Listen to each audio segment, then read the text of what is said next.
नमस्ते मुलांनो, आज आपण गणिताचा वर्तुळ हा पाठ शिकणार आहोत. आता वर्तुळ वर्तुळ म्हणजे काय? पूर्ण गोल, पण असा गोल की ज्याला केंद्रबिंदू आहे. बरोबर, केंद्रबिंदू आहे.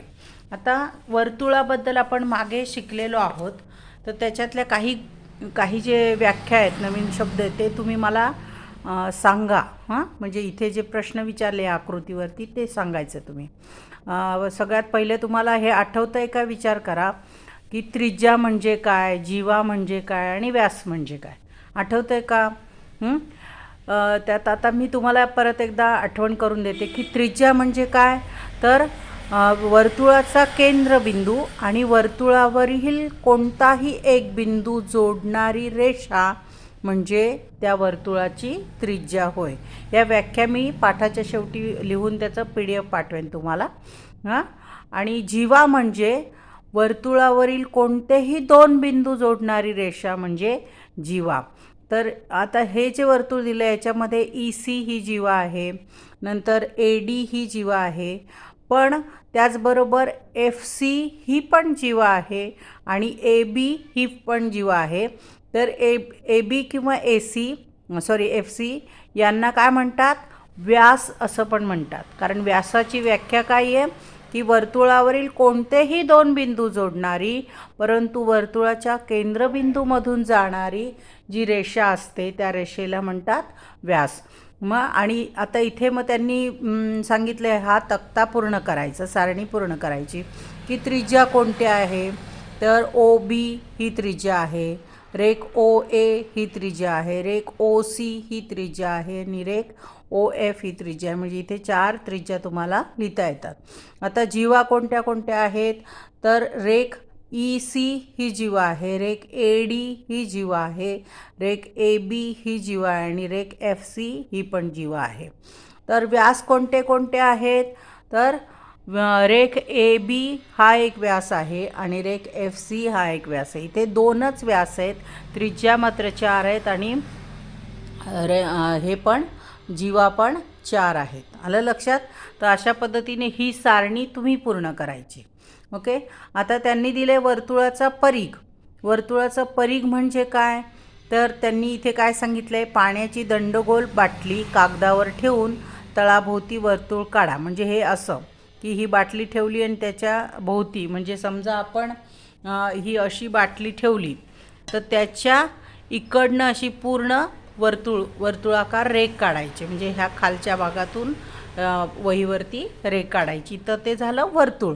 आणि दोऱ्याच्या साह्याने वर्तुळाचा परिघ मोजा. म्हणजे काय की हे काढल्यानंतर दोरा ठेवायचा आणि तो असा त्या गोलावर फिरवायचा आणि ते वर्तुळ मोजायचे. बांगडीचा परिघ दोऱ्याने मोजा आणि कोणत्या एका वर्तुळाकार वस्तूचा दोऱ्याच्या साह्याने परिघ मोजा. दोऱ्याच्या साह्याने परिघ मोजायचं म्हणजे काय करायचं आहे की समजा आपण आता हे वर्तुळ दिलेलं आहे. ओके. तर ह्या वर्तुळावर समजा मला दोऱ्याच्या साह्याने परिघ मोजायचं, तर मी काय करणार? इथे हा दोरा ठेवणार. ओके. A बिंदूवर ठेवला आणि मग नंतर तो या वर्तुळावर वळवत जायचा आणि त्याचं दुसरं टोक याच्यावरती मिळवायचं, A बिंदूला मिळवायचं, असं गोलाकार करायचं. ओके. तर आता त्यांनी इथे खाली जे दिलेलं आहे, खाली जो हा चार्ट दिला हा सुद्धा तुम्ही पूर्ण करायचा आहे. त्यासाठी काय कसं करायचं ते मी दाखवते, पण हे मी करून देणार नाही, हे तुम्हीच करायचं. त्यांनी काय दिले? खाली दिलेल्या वस्तूंचे परिघ आणि व्यास मोजून परिघाचे व्यासाशी असणारे गुणोत्तर सारणीत लिहायचं. पहिलं त्यांनी दिले. आता ही त्यांनी बांगडी सांगितली आहे.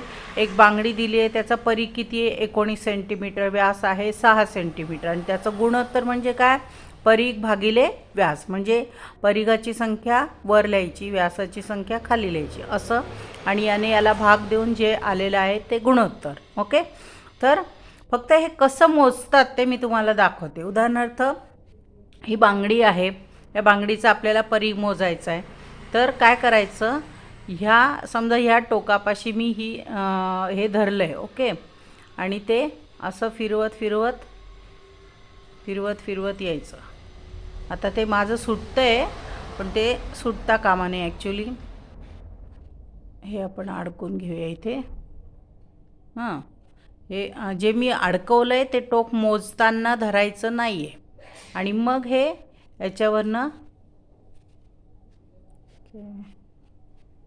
झाकणाचं दाखवते म्हणजे तुम्हाला लक्षात येईल. असं मोजल्यानंतर हे आलं. आता इथे हे टोक आणि हे टोक जुळलं आहे बरोबर. इथे हे टोक जुळलं आहे. तर हा परीघ किती आहे म्हणजे हे पूर्ण त्याचं गोलमाप किती आहे. तर आपण काय करायचं, हे इथे धरायचं आणि पट्टी घ्यायची आणि पट्टीवरती हे मोजायचं. हे टोक पुढे स्टार्टिंगच्या इथे ठेवायचं आणि इथे म्हणजे आता हे किती आलं आहे माझं झाकणाचं 25 सेंटीमीटर. ओके, किती आलं आहे 25 सेंटीमीटर. हे बघा इथपर्यंत. हां, म्हणजे 25 सेंटीमीटर. मग अशा पद्धतीने तुम्ही काय करा, घरातल्या थाळीचं माप करा. थाळी किंवा डिश, आता मी इथे छोटी डिश घेतली कारण इथे दाखवणं शक्य नाही मोठी थाळी.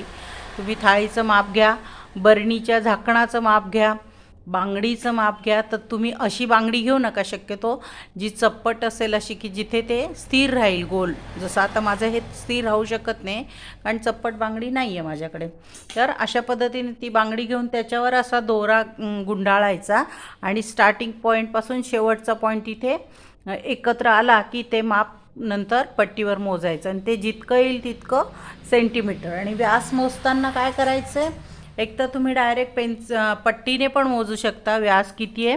तर याचं एक टोक इकडे ठेवायचं बांगडीवर आणि दुसरं इथे. तर आता हे किती आलं आहे 7 सेंटीमीटर. आलं लक्षात, 7 सेंटीमीटर हा झाला त्याचा व्यास.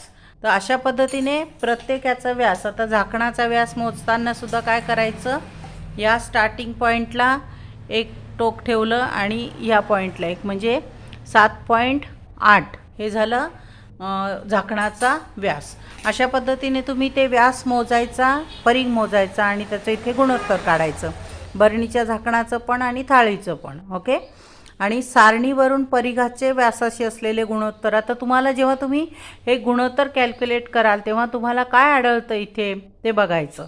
तर माझ्या मते ते असं आढळेल की परिघाचं आणि ह्याचं गुणोत्तर जे आहे ते त्याच्या तिपटीपेक्षा थोडंसं जास्त येतं. काय होतं आहे, तिपटीपेक्षा थोडंसं जास्त येतं. बरोबर, इथे दिलंच आहे. कोणत्याही वर्तुळाच्या परिघाचे त्याच्या व्यासाशी असलेले गुणोत्तर तिपटीपेक्षा किंचित जास्त असून जवळपास स्थिर असते. सगळ्यांचं तसंच येणार.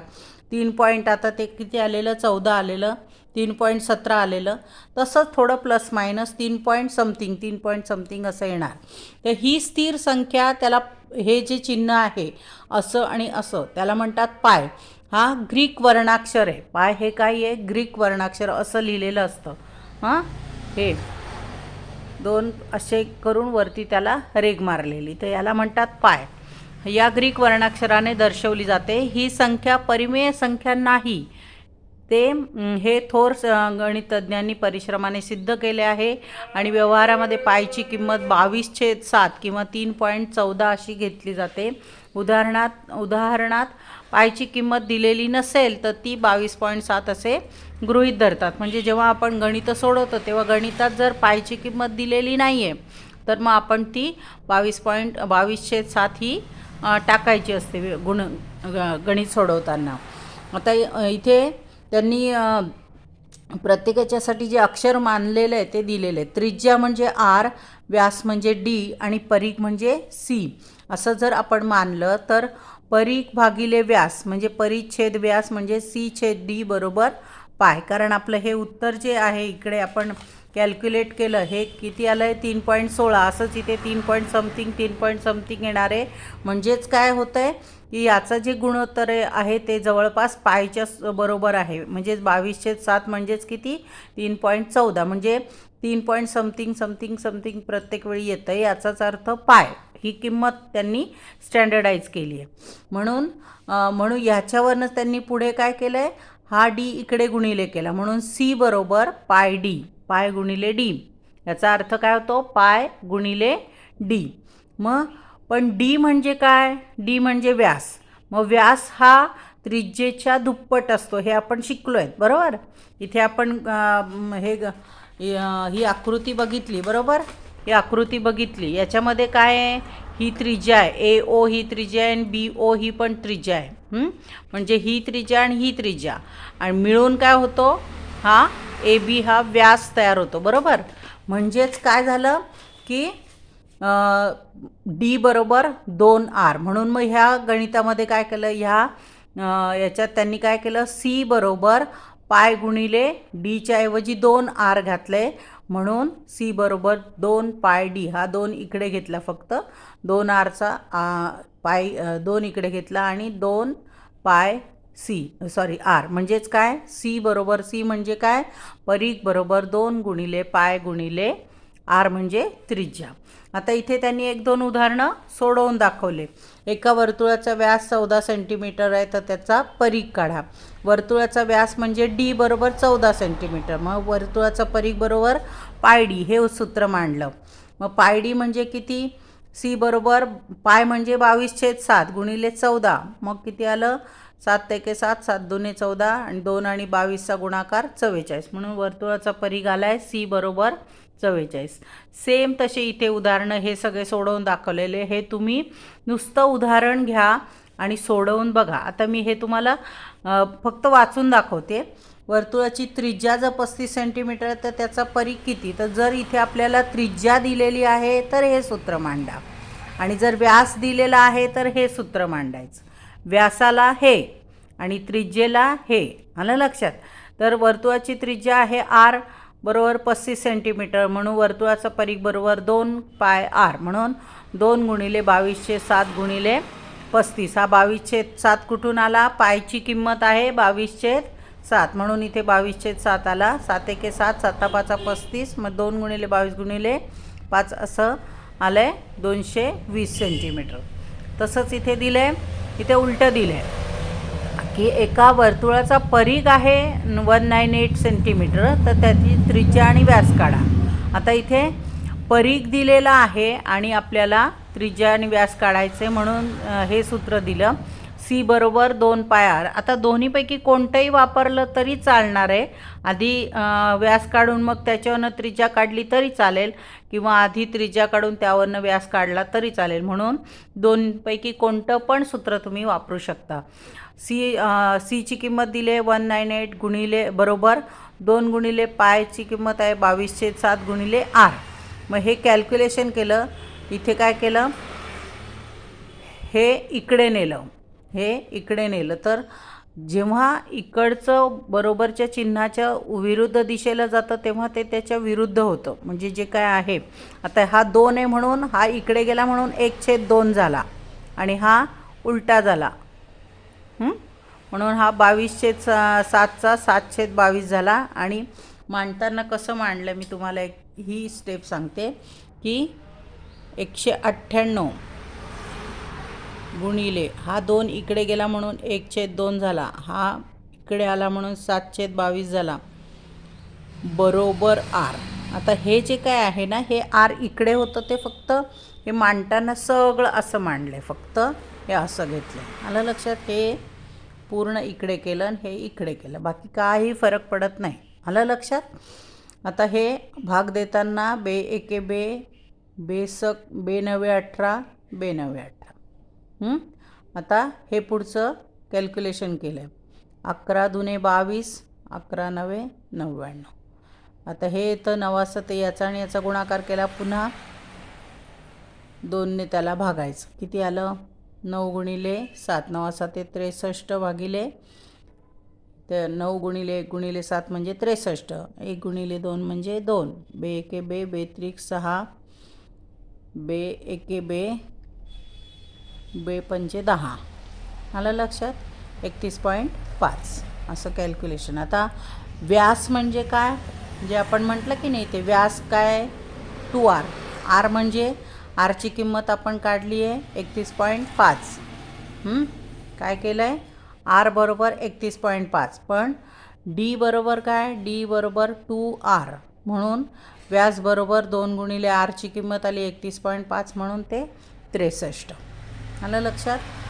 आता इथे दिले एका वर्तुळाचा परिघ इतका आहे, तर पाय हे घेऊन वर्तुळाचा व्यास काढा. पाय 3.14 घ्यायचं आहे. आता इथे त्यांनी मेन्शन केलं, जेव्हा मेन्शन केलेलं नसतं तेव्हा आपण त्याला 2207 घेऊ शकतो. वर्तुळाचा परिघ आहे सी आणि पाय आपल्याला व्यास काढायचा आहे म्हणून पाय डी हे सूत्र घेतलं. आता परिघ दिलं आहे 62.80 बरोबर पाय त्यांनी दिलेला आहे 3.14 गुणिले डी. मग हा इथे गुणिले आहे म्हणून हा इकडे गेल्यावर भागिले झाला.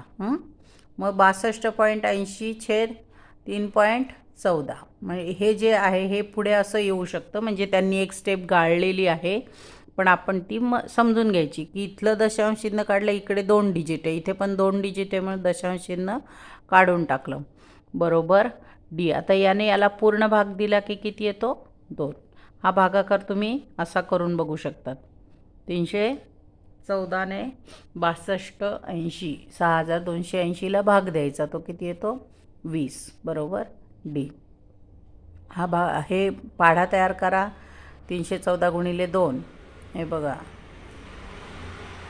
गुणिले 2 4 दूने 8 2 6 किती आलं हे आणि हे बरोबर म्हणून 2 आलं आणि हा 0 म्हणून भाग शून्याचा गेला म्हणून 20 आलं लक्षात. तर अशा पद्धतीने हे सोडवायचं. इथे दिलं आहे एका वर्तुळाकार जागेची त्रिज्या 7.7 मीटर आहे, त्या जागेत 3 पदरी तारेचे कुंपण घालायचे आहे, तर प्रति मीटर 50 रुपयाप्रमाणे किती खर्च येईल. आता ह्या पद्धतीची गणितं नंतर आपल्याला पुष्कळ सोडवायची असतात. त्यासाठी आपल्याला काय काय करावं लागतं ते बघा.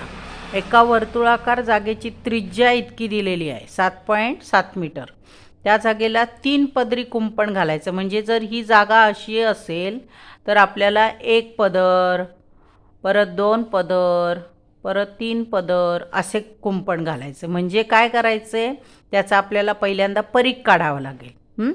मग परिघ काढण्यासाठी काय करायचं आहे, परिघाचं सूत्र काय आहे, त्रिज्या दिलेलं असताना परिघाचं सूत्र आहे सी बरोबर 2 गुणिले पाय गुणिले आर, म्हणून ते मांडलं 2 गुणिले पाय गुणिले आर. वर्तुळाकार जागेचा परिघ काढूया, वर्तुळाकार जागेचा परिघ काढूया म्हणून 2 गुणिले पाय गुणिले आर बरोबर 2 गुणिले पायची किंमत आहे 22/7 गुणिले आर दिलेला आहे 7.7. मग इथे आपण नेहमीसारखं केलं 7 एके 7 7 एके 7 7 एके 7.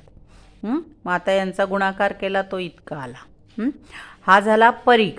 आता आपल्याला परिघा इतकी तार टाकायची आहे, पण ती किती वेळा, तारेचं किती कुंपण घालायचं आहे 3 पदरी कुंपण घालायचं आहे बरोबर. तारेचं 3 पदरी कुंपण घालायचं आहे आणि कुंपण घालण्यासाठी प्रति मीटर इतका खर्च लागतो. 1 मिनिट म्हणजे आपल्याला इतकं मीटर जे आहे तर एका मीटरला आपल्याला 50 रुपये खर्च लागतो. म्हणून आपण काय करूया, आधी ह्या एकदा कुंपण घालण्यासाठी किती खर्च लागतो ते काढूया. म्हणून 48.4 मीटर लांब तार लागेल, त्याला प्रति मीटरप्रमाणे 50 रुपयेप्रमाणे इतका खर्च लागेल. पण असं 3 मीटर एकदा दोनदा तीनदा करायचे. 3 पदरी कुंपणाचा खर्च किती, ह्या संख्येला 3 ने गुणलं म्हणजे इतका रुपये खर्च लागणार आहे.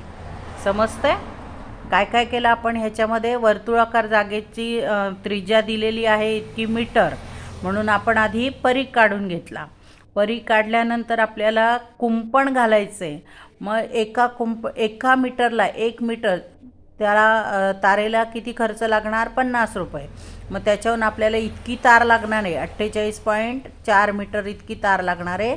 मग त्याला किती खर्च लागेल तो आपण आधी काढून घेतला. मग एवढा खर्च एकदा लागेल, पुन्हा दुसऱ्यांदा तेवढाच खर्च, पुन्हा तिसऱ्यांदा तेवढाच खर्च. म्हणून ह्या ज्या 1 मीटर एका पदरीला जेवढं एका पदरी कुंपणाला जेवढा खर्च लागेल त्याला गुणिले 3 केलं म्हणून आपल्याला 7260 रुपये इतका खर्च लागेल. समजलं. आता पुढे आता हे काय दिलेलं आहे की एका बसच्या चाकाचा व्यास 0.7 मीटर आहे. 2 गावांमधील 22 किलोमीटर अंतर पूर्ण करण्यासाठी चाकाचे किती फेरे होतील. आता त्यांनी हे सोडवून दाखवलेलं आहे की एक चाक आहे, बसच्या चाकाचा व्यास म्हणजे काय की हे पूर्ण अंतर इथून इतकं, हे किती आहे 0.7 मीटर आहे. आणि 2 गावं, इथलं गाव आणि इथलं गाव, याच्यातलं अंतर आहे 22 किलोमीटर. तर अंतर पूर्ण करण्यासाठी चाकाचे जे फेरे, चाक एकदा फिरलं, दोनदा फिरलं, तीनदा फिरलं, चारदा फिरलं, असं किती फेरे होतील. मग त्याच्यासाठी आधी आपल्याला एकदा फिरलं म्हणजे काय की त्याचा परीघ, तो परीघ काढावा लागेल आणि मग त्याच्यानंतर आपल्याला ते काढता येईल. म्हणून चाकाचा परीघ बरोबर पाय डी म्हणजे व्यास, म्हणून 2207 गुणिले 0.7 मीटर आहे म्हणून ते घेतलं. हा 7 एके 7, 7 0.1 म्हणून ते आलं 2.2 मीटर परीघ आला, चाकाचा परीघ आला 2.2 मीटर. मग एका चाकाचा एक फेरा पूर्ण झाला की 2.2 मीटर अंतर पार होते, म्हणजे एक फेरा बरोबर एक परीघ. बरोबर, एक फेरा म्हणजे एक परीघ. मग चाकाचे एकूण किती फेरे होणार आहे, तर ते काढण्यासाठी काय करायचं, अंतर किती आहे गावातलं, अंतर भागिले परीघ. आता अंतर त्यांनी किलोमीटरमध्ये दिलं आहे, पण आपल्याकडे परीघ आहे मीटरमध्ये, म्हणून ते आपल्याला मीटर कोणता तरी एकच युनिट घ्यायचं, किलोमीटर नाही तर मीटर. मग आपल्याकडे मीटरमध्ये आहे म्हणून त्या किलोमीटरचं आपण मीटरमध्ये करून घेतलं. मग 22 किलोमीटर गुणिले 1000 बरोबर 22,000 मीटर इतकं हे झालं अंतर. काय आहे अंतर. मग आपल्याला चाकाचे एकूण फेरे काढायचे म्हणून अंतर भागिले परीघ. मग अंतर आहे 22,000 भागिले 2.2, म्हणून आता इथे हा दशांश चिन्ह काढण्यासाठी गुणिले 10 याला काय केलं, गुणिले 10 केलं, याला गुणिले 10 केलं, म्हणून हे 2.2चं 22 आलं आणि इथे एक शून्य वाढला. मग 22 एके 22, 22 एके 22, 1 2 3 4, 1 2 3 4 इतके शून्य आले. आता 22 किलोमीटर अंतर पूर्ण करण्यासाठी बसचे इतके फेरे होतील. किती आले ते, एकक दशक शतक, हजार दश हजार, 10,000 फेरे होतील. आलं लक्षात. आता याच पद्धतीने हे सगळं सोडवायचं आहे. हे सारणी पूर्ण करायची आहे. व्यास आणि त्रिज्या दिलेली असताना व्यास आणि परीघ काढायचा आहे. जसं आपण ते सूत्र मांडलेत, परीघाचे सूत्र आहेत, त्याच्यावरनं आपण ते सोडवायचं. हे इकडचे हे जे दोन सूत्र आहेत की नाही, परीघ आणि परीघाचे हे सूत्र दिले, किंवा व्यास बरोबर 2r किंवा 2 गुणिले त्रिज्या, त्याच्यावरनं हे सगळं काढायचं आहे, सोडवायचं आहे. तसेच हे उदाहरणं सोडवायचे. आता पुढचं आहे वर्तुळ कंस. वर्तुळ कंस म्हणजे काय, एका बाजूला प्लास्टिकची वर्तुळाकार बांगडी दाखवली. आता ही जी आहे ही वर्तुळाकार बांगडी दाखवली आहे. समजा ही बांगडी ए आणि बी या बिंदूपाशी तुटली. ती बांगडी या ए आणि बी पाशी तुटली. काय झालं, तुटली. तर त्या चित्रातील बांगडीच्या प्रत्येक तुकड्याला वर्तुळाच्या संदर्भात काय म्हणतात. आता काय झालं, ही अर्धी बांगडी झाली, ही अर्धी बांगडी झाली. बरोबर. मग याला वर्तुळाच्या भाषेत काय म्हणणार, वर्तुळ कंस ए बी, आणि हा पण वर्तुळ कंस ए बी. काय झालं, त्याला काय म्हणतात, कंस म्हणतात. कारण आपण कंस असा काढतो बघा, असं काढतो ना, याला काय म्हणतात, कंस. आणि हा सुद्धा कसं झाला आहे, असा आकार झाला आहे की नाही, म्हणजे त्याला काय म्हणतात, कंस म्हणतात. पण तो वर्तुळाचा आहे म्हणून त्याला वर्तुळ कंस म्हणायचं. मला लक्षात. आता पुढे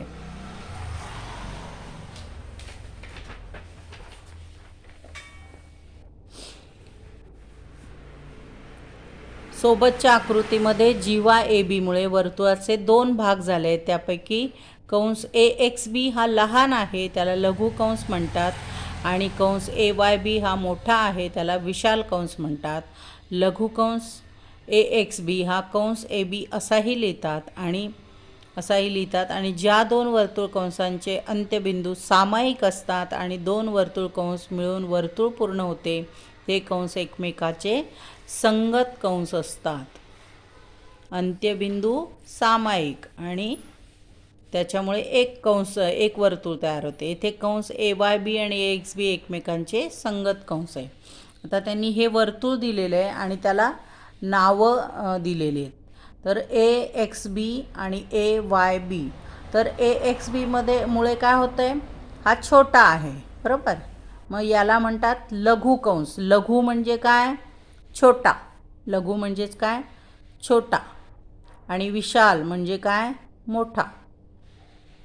हा AYB हा कसा आहे, मोठा आहे, म्हणून त्याला म्हणतात विशाल कंस. आणि त्यांनी पुढे जी व्याख्या दिलेली आहे वर्तुळ कंस म्हणजे काय, ते दोन वर्तुळ कंसांचे अंत्यबिंदू सामायिक. म्हणजे आता इथे काय झालं आहे, अंत्यबिंदू म्हणजे हा A आणि B यांना काय म्हणतात, अंत्यबिंदू. आणि अंत्यबिंदू काय आहे, सामायिक आहे, म्हणजे कॉमन आहेत. AYB किंवा AXB म्हणजे इथे A दोन्ही वेळी म्हणतोय आपण, म्हणजेच काय, ते सामायिक बिंदू आहे. मग ज्या वर्तुळ कंसांचे अंत्यबिंदू सामायिक असतात आणि ते वर्तुळ कंस एकत्र मिळून वर्तुळ तयार होते, त्यांना एकमेकांचे संगत कंस असं म्हणतात. यांना एकमेकांचे संगत कंस म्हणतात. आता जर आपण म्हटलं AYB आणि हा RYT हे संगत कंस आहेत का, हे संगत कंस आहेत का, तर नाही. का, कारण हा आणि हा कंस अर्ध वर्तुळ कंस मिळून एक वर्तुळ तयार होत नाही. हे वेगळ्या वर्तुळाचं, हे वेगळ्या वर्तुळाचं वेगळं वेगळं आहे, एकत्र नाही आहे. हे दोन्ही मात्र एकत्र आहेत. हा AXB आणि हा AYB हे दोन्ही एकत्र केले तर एक वर्तुळ तयार होतं, म्हणून याला म्हणायचं संगत कंस. आलं लक्षात. तर सोबतच्या आकृतीमध्ये जीवा RT हा वर्तुळाचा व्यास आहे. या व्यासामुळे वर्तुळाचे दोन्ही कंस समान होतात, त्यांना अर्धवर्तुळ कंस म्हणतात. आता ही दुसरी जी आकृती दिली आहे त्याच्यामध्ये हे RT हे काय आहे, वर्तुळाचा व्यास आहे, ते केंद्रबिंदू आहे. हा काय आहे, या वर्तुळाचा केंद्रबिंदू आहे. मग केंद्रातून जाणाऱ्या आणि कंसावरचे वर्तुळावरील कोणतेही दोन बिंदू जोडणाऱ्या आणि वर्तुळाच्या केंद्रातून जाणाऱ्या रेषेला वर्तुळाचा व्यास म्हणतात. तर ही हे RT जे आहे ते त्या वर्तुळाचा व्यास पण आहे आणि व्यास हा त्या वर्तुळाची सर्वात मोठी जीवा असते. पण ह्याच्यामुळे काय झालं आहे की वर्तुळ RYT आणि RXT हे वर्तुळाचे दोन समान भाग झालेले आहेत. मग ह्या समान भाग झाले आहेत म्हणून ह्या वर्तुळांना काय म्हणतात, अर्धवर्तुळ कंस असं म्हणतात. काय म्हणतात, अर्धवर्तुळ कंस. आता पुढे दिलंय केंद्रीय कोन व कंसाचे माप. केंद्रीय कोन आणि कंसाचे माप. आता सोबतच्या आकृतीमध्ये वर्तुळ केंद्र O हा काय आहे, O आणि कोन AOB चा शिरोबिंदू, म्हणजे हा जो कोन आहे या कोनाचा शिरोबिंदू कोणता आहे, O. वर्तुळाचा केंद्रबिंदू हा ज्या कोनाचा शिरोबिंदू असतो त्याला केंद्रीय कोन असं म्हणतात. म्हणजे वर्तुळाचा केंद्रबिंदू पण आहे आणि ह्या कोनाचा शिरोबिंदू पण आहे. मग याला काय म्हणतात, केंद्रीय कोन. ह्या कोनाला म्हणतात AOB, ह्या कोनाला म्हणतात केंद्रीय कोन. आणि AOB हा कंस AZB, हा कंस AZB आणि हा कोन AOB हे काय आहे, कंस AOB हा कोन AOB हा कंस AZBशी निगडित आहे, निगडित केंद्रीय कोन आहे. वर्तुळ कंसाने केलेल्या केंद्रीय कोनाचे माप हे त्या कोनाचे कंसाचे, म्हणजे हे जे माप असेल तेच ह्याचं माप असं मानलं जातं. काय सांगितलं मी, केंद्रीय कोनाचं जे माप असतं तेच ह्या कंसाचं माप मानलं जातं. मग लघु कंसाचे माप. मग आता तुम्ही नीट जर बघितलं तर तुमच्या लक्षात येईल की हा लघु कोन आहे आणि इकडनं जर बाहेरून बघितलं तर हा विशाल कोन होतो. मग लघु कोनाचं माप म्हणजे काय, तर हीच आकृती पुढे इथे दिलेली आहे. शेजारील आकृतीमध्ये कोन AOQ या केंद्रीय कोनाचे माप 70 अंश आहे. म्हणजेच लघु कंस AYQ त्याचं माप पण किती आहे, 70 अंश. म्हणून मग ते लिहिताना कसं लिहिणार, माप कंसात कंस AYQ = 70 अंश असं लिहितात. जसं आपण माप कोन AYQ बरोबर 70 अंश लिहितो, तसंच सेम माप कंस AYQ बरोबर 70 अंश. सेम दोघांचं पण सेम लिहितात. आता पुढे दिले विशाल कंसाचे माप किती. आता विशाल कंसाचे म्हणजे हे माप किती, जसं मी तुम्हाला इथे सांगितलं ना सेम इथे की हे जर 70 दिले तर हे माप किती. तर तुमच्या लक्षात मागचं आहे की नाही बघा, की जेव्हा आपण असा कोन काढतो तर हे माप किती असतं 180 बरोबर. पुन्हा पुढे काढलं तर तो माप किती असतं 180. म्हणजे संपूर्ण वर्तुळाचं माप जर घेतलं तर ते किती असतं 360. म्हणून विशाल कंसाचे माप बरोबर 360 वजा संगत लघुकंसाचे माप. म्हणजे हे संपूर्ण माप जे आहे हे पूर्ण ते 360 असतं व 360 वजा हे जे दिलेलं माप आहे त्या कंसाचं माप. मग ते झालं विशाल कंसाचं माप बरोबर 360 वजा संगत लघुकंसाचे माप. मग आकृतीतील विशाल कंस AXQ ह्याचं माप किती आहे 360 वजा 70 बरोबर 290. आलं लक्षात. समजतंय. आता पुढे वर्तुळाचे माप. इथे आकृती काढून दाखवली आहे. आकृतीमध्ये वर्तुळाची OA ही त्रिज्या घड्याळाच्या काट्याच्या विरुद्ध दिशेने जाते. ही कशी जाते अशी जाते. ही जी त्रिज्या आहे OA पुढे पुढे जाऊन अशी येते. म्हणजे बाण दाखवला आहे. घड्याळाचा काटा कसा फिरतो 1 2 3 4 असा फिरतो, पण ही काय आहे विरुद्ध दिशेने जाते. तर विरुद्ध दिशेने पूर्ण कोनातून फिरते. पूर्ण कोन आठवतंय पूर्ण कोन. तर त्यावेळी होणारा विशाल कोन हा 360 अंशाचा. पूर्ण कोनाचं माप किती असतं 360 अंश. तिथे A हे टोक एक वर्तुळ पूर्ण करते. म्हणजे ही इथून निघाली पूर्ण इथे पुन्हा आली. म्हणजे हे तिने किती माप पूर्ण केलं आहे त्रिज्येने 360 अंशाचं माप पूर्ण केलं आहे. तिचे A हे टोक एक वर्तुळ पूर्ण करते. वर्तुळाने केलेला केंद्रीय कोन 360 आहे. म्हणून पूर्ण वर्तुळाचं माप किती आहे 360 अंश.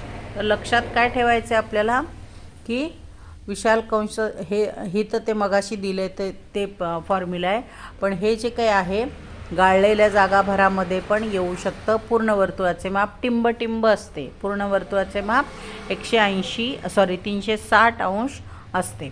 आता अर्धवर्तुळ कंसाचे माप त्यांनी विचारलं आहे. पूर्ण याचं जर 360 आहे आणि अर्ध जे आहे, अर्ध म्हणजे काय इथून एवढंच गेलं आहे आणि इथून एवढं, म्हणजे हे 180 आणि हे 180. म्हणजेच काय येणार मग इथे आकृतीवरनं अर्धवर्तुळ कंस AXB व अर्धवर्तुळ कंस AYB यांची मापे ठरवा. तर